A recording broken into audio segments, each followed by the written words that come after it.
G'day everyone, and welcome back to the channel Ecology Insights. In this video, I'm going to show you how to optimize the settings on an AudioMoth for recording back calls here in New South Wales. You can change the settings on an AudioMoth in the AudioMoth Configuration App. So we'll jump over on the desktop and get into it now. What you're looking at on the screen here is the AudioMoth Configuration App.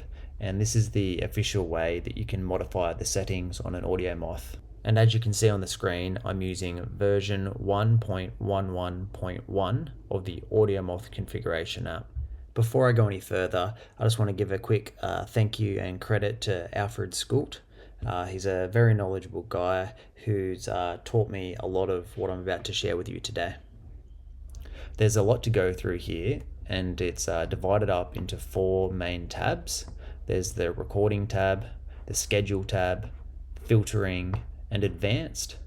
We're going to start at the recording tab, and the first setting here is the sample rate. And typically what you want to do with the sample rate is set it to 2 times higher than the maximum frequency you want to record. For pretty much all the bats here in New South Wales or even Australia, a setting of 192 would be sufficient. Because it allows you to record up to 96 kilohertz. However, there is one bat, the golden tip bat, that you would miss with this.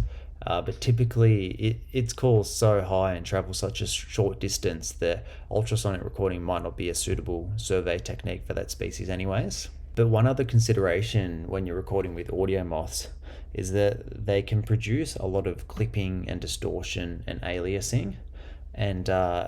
And so one way you can try reduce those effects is by increasing the sample rate. I personally choose 250, but if you want to try reduce the effects of aliasing a little bit more, you can go to 384. But the thing is, if you increase the sample rate, you're also going to increase the amount of data that you record. So that's in terms of gigabytes. And I think that 250 still produces reasonable results while keeping the amount of data you record somewhat lower.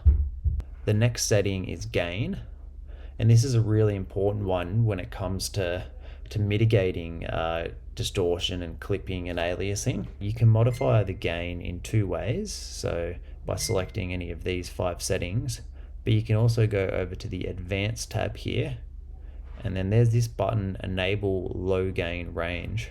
And so you can either tick or untick that. And by ticking it, it allows you to lower the gain even further. And so you can see this table here and this left column, that shows all 5 of the gain settings you can select. Then if you take a look at this column here, this shows the amount of gain applied to the input signal if you've got that low gain range button enabled in the advanced tab.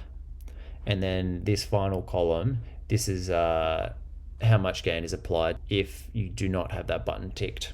So if you have medium gain selected and you do not have low gain range enabled, the incoming signal will be amplified by 15 times.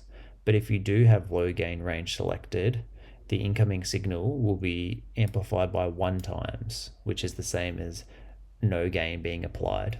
I'll now show you what impact different gain settings has on backcall recordings. What you're looking at here is the software called Audacity. It's free, and it can be very helpful for viewing multiple files simultaneously.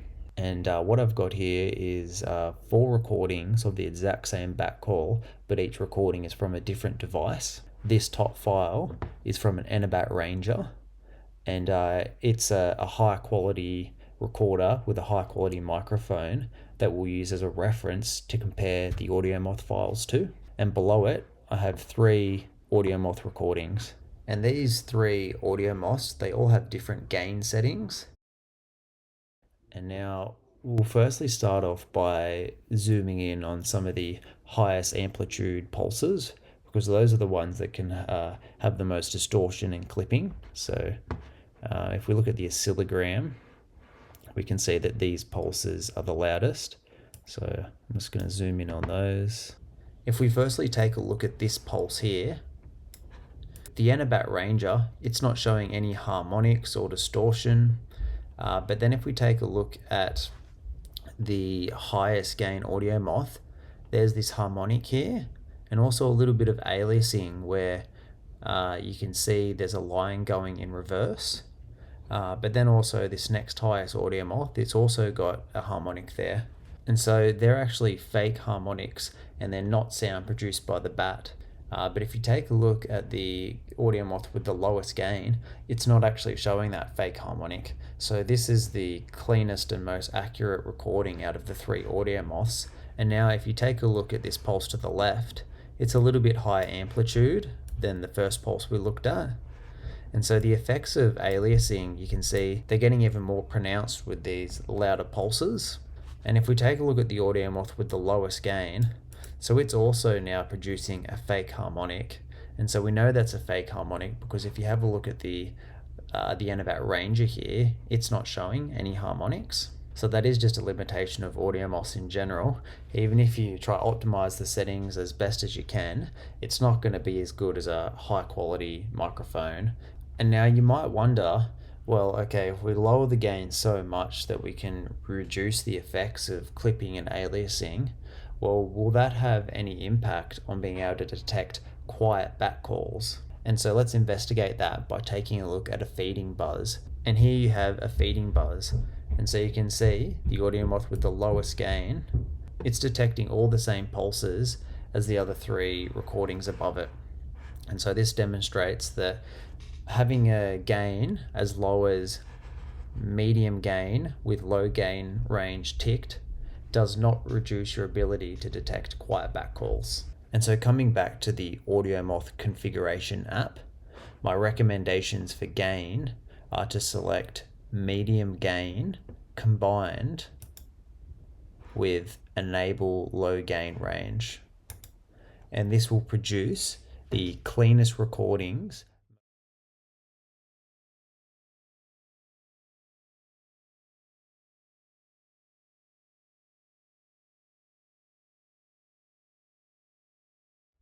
And now on to the next setting, which is enable sleep/record cyclic recording.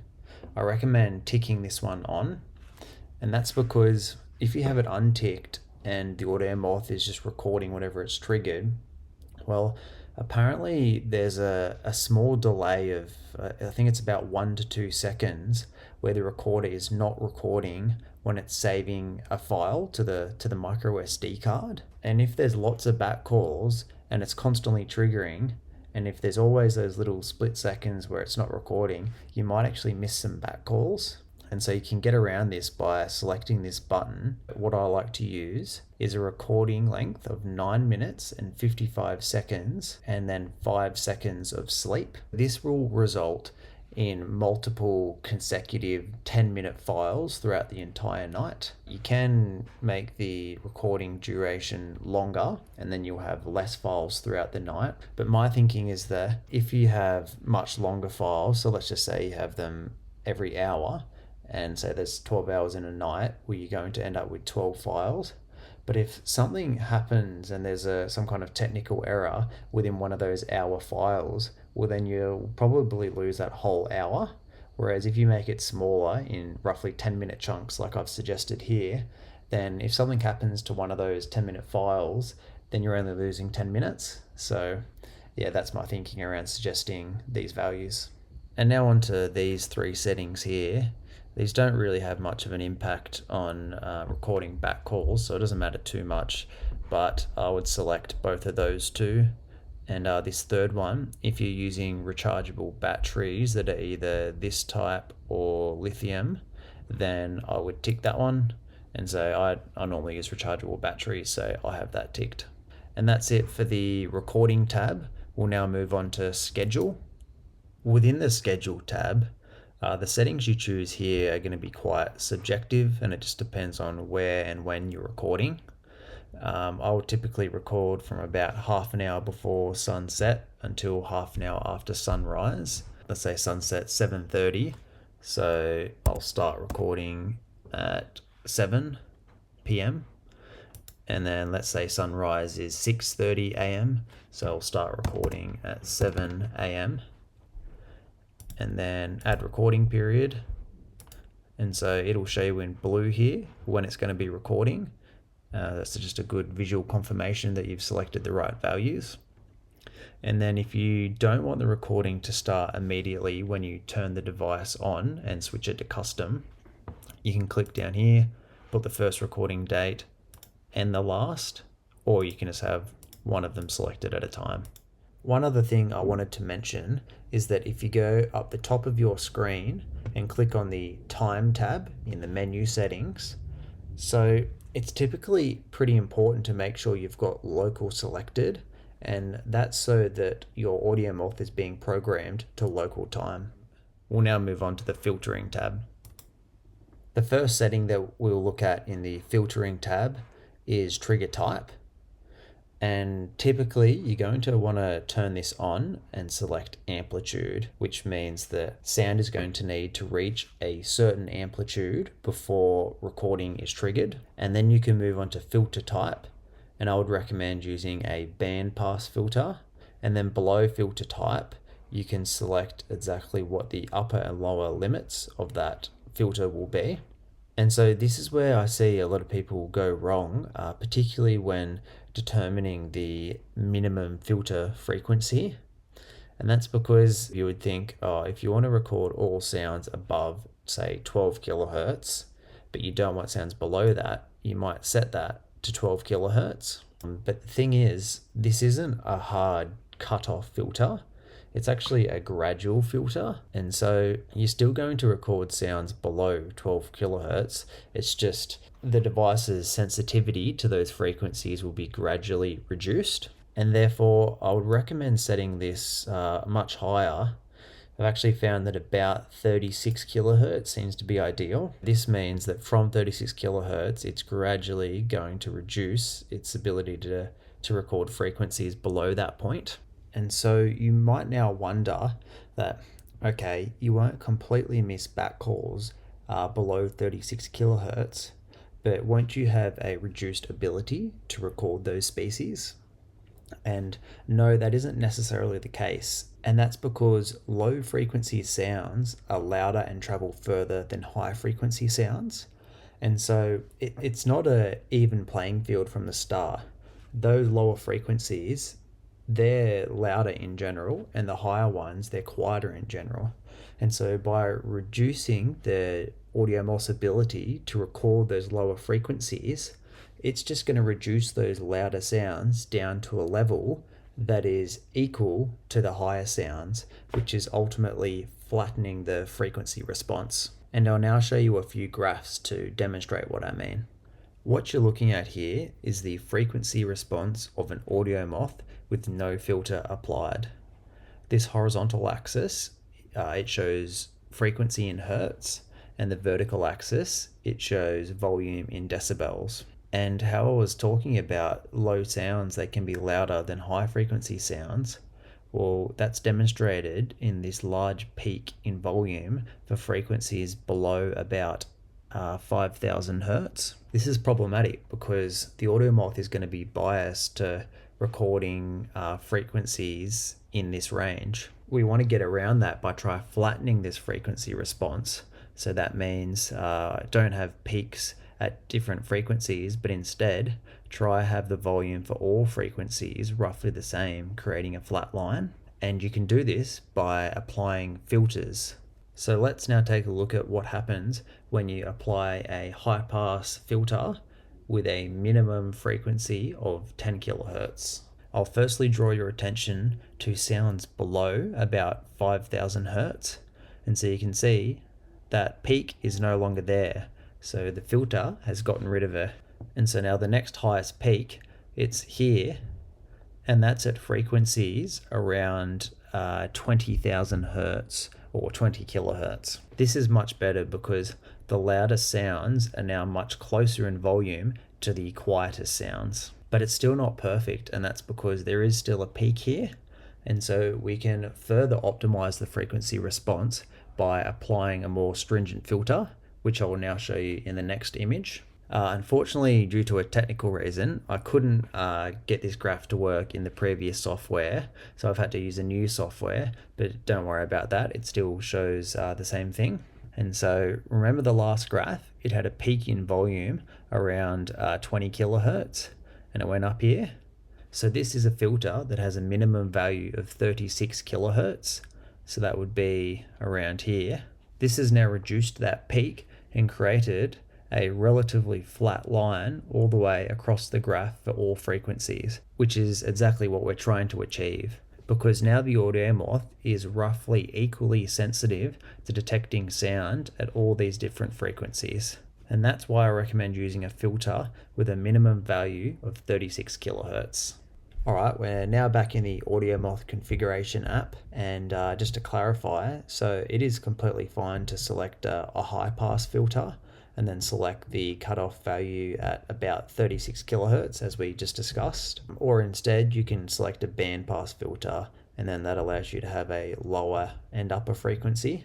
I like to set it at about 120 kilohertz. Now on to minimum trigger duration. I recommend setting this to 2 seconds. If you set it higher than this, you're probably going to get unnecessary excess recording. If you set it lower than this, you might miss some back calls. So I found 2 seconds seems to be an alright sweet spot. You probably could get away with going with 1 or 5, but there are a couple of those drawbacks I just mentioned. And now amplitude threshold, this is a really important one. And there's actually 3 different settings you can use which all do the same thing. If you go all the way up to the top here, select that, and yeah, you can have it at a 16-bit amplitude threshold scale, decibel scale, or a percentage scale. I like to use decibel, it's just a bit more intuitive to my mind. And what this means is, because up here at the trigger type, we've selected amplitude, so now we're going to select, okay, at what amplitude does a sound need to reach before a triggering event occurs and therefore recording will occur. And this is going to depend a bit on where you're recording, because different environments have different levels of background noise. And the idea is you want to set this so it's pretty close to the background noise level, but just higher than it. So you're not getting constant triggering and constant recording. And so a value is between about -40 dB and about -46 dB seem to be pretty good. So if you want to do some testing yourself, I would test out values between those ranges. But in general, -42 seems to be pretty good, where in almost all environments, you're not going to get constant triggering. And I should also mention that if you adjust the gain setting, so back here we're in recording, either of those, or if you turn this on or off, so you're going to have to then adjust this value, because let's say you choose a higher gain setting, that means all the background noise and everything, it's going to be pushed up in volume, and therefore this threshold point, it's probably going to just result in constant triggering. So you need to adjust the amplitude threshold accordingly. We'll now move on to the Advanced tab.